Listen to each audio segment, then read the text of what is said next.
Hi everybody, ഞാൻ doctor Pradeep Kumar ഷണൈസി, Kasaragod Kannur ജില്ലയിലെ ആദ്യത്തെ റുമറ്റോളജിസ്റ്റാണ്. ഞാൻ നിങ്ങളോട് ഇപ്പം സംസാരിച്ചുകൊണ്ടിരിക്കുന്നത് മംഗലാപുരം അത്താവൂർ KMCക്ക് എതിർവശമുള്ളതും ചക്രപാണി അമ്പലത്തിന് സമീപമുള്ളതുമായിട്ടുള്ള അമൃത ക്ലിനിക്കിൽ നിന്നാണ്.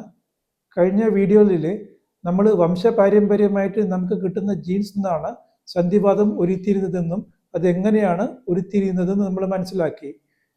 അതായത് സന്ധിവാതം അമിതമായിട്ടുള്ള മദ്യപാനം മൂലം കരളിന് രോഗമുണ്ടാവുന്നത് പോലെയോ പുകവലിച്ചിട്ട് ഹാർട്ട് അറ്റാക്ക് ഉണ്ടാവുന്നത് പോലെയല്ല, നമ്മുടെ ശരീരത്തിൻ്റെ ഉള്ളിൽ നിന്ന് തന്നെ ഉരുത്തിരുന്ന അസുഖമാണ്. ജീൻസ് ഉരുത്തിരുന്ന അസുഖമാണ്. അതുകൊണ്ട് പേഷ്യൻ്റ് രോഗത്തിന് അംഗീകരിക്കണം, മരുന്നിനെ അംഗീകരിക്കണം, മരുന്നിനെ വിശ്വസിക്കണം.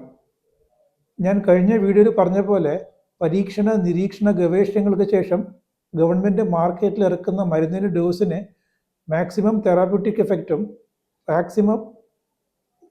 എഫക്റ്റും പാർശ്വഫലങ്ങൾ തീരെ ഇല്ലാത്തതുമാണ്. അതുകൊണ്ട് മരുന്നിനെ വിശ്വസിച്ച് കഴിക്കാം.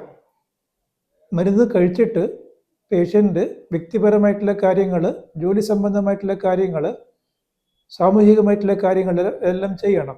വ്യക്തിപരമായിട്ടുള്ള കാര്യങ്ങളെന്ന് പറഞ്ഞു കഴിഞ്ഞാൽ പേഷ്യൻ്റ് സ്വന്തമായിട്ട് വാഷ്റൂമിൽ പോകണം, ബാത്റൂമിൽ പോകണം. ജോലി സംബന്ധമായിട്ടുള്ള കാര്യങ്ങളെന്ന് പറഞ്ഞാൽ പേഷ്യൻ്റ് മരുന്ന് കഴിച്ചിട്ട് ആരോഗ്യം വീണ്ടെടുത്തിട്ട് ജോലി ചെയ്തിട്ട് ചികിത്സയ്ക്കുള്ള ചിലവും സ്വന്തം ചിലവിനുള്ള പൈസയും പറ്റുമെങ്കിൽ കുടുംബത്തിനുള്ള ചിലവിനുള്ള പൈസയും സമ്പാദിക്കണം.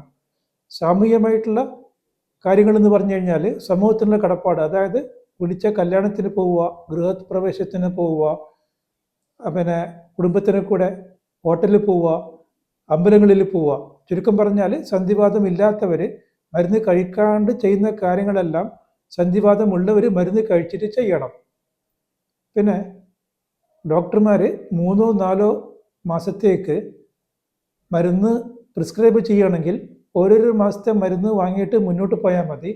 മെഡിക്കൽ ഷോപ്പുകാരൻ ഡിസ്കൗണ്ട് തരാമെന്ന് പറഞ്ഞു കഴിഞ്ഞാലും ഓരോ മാസത്തെ മരുന്ന് വാങ്ങിയാൽ മതി. കാരണം 3 മാസത്തെ മരുന്ന് ഒരുമിച്ച് സ്റ്റോക്ക് ചെയ്താൽ ഒരു പക്ഷേ ഏതെങ്കിലും അതിഥികൾ വീട്ടിൽ വരികയാണെങ്കിൽ ഈ മരുന്നൊക്കെ കണ്ടിട്ട് ഇത്രയും മരുന്ന് കഴിക്കുന്നുണ്ടോ, എന്നാൽ പിന്നെ ഭക്ഷണം കഴിക്കണോ, അതിൻ്റെ ആവശ്യമുണ്ടോ എന്നൊക്കെ ചോദിക്കാം. അപ്പം അവരോട് പറഞ്ഞാൽ മതി, ഭക്ഷണം ആരോഗ്യത്തിനുള്ളതും മരുന്ന് അസുഖത്തിനുള്ളതുമാണെന്ന് പറഞ്ഞ് മനസ്സിലാക്കിയാൽ മതി. അവർക്ക് മനസ്സിലായിക്കോളും.